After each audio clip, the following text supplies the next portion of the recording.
Hello friends, in today's video, I will show you a Photoshop color grading secret that will help you enhance the color of your images. So without any further ado, let's get into the tutorial. Open your image, go to adjustment layer and choose gradient map. Change the blending mode to soft light.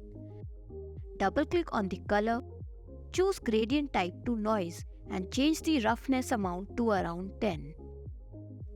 Change the color mode to HSB, that is hue, saturation and brightness.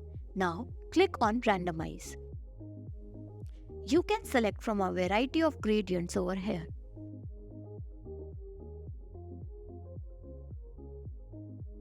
Choose the one you like and hit OK.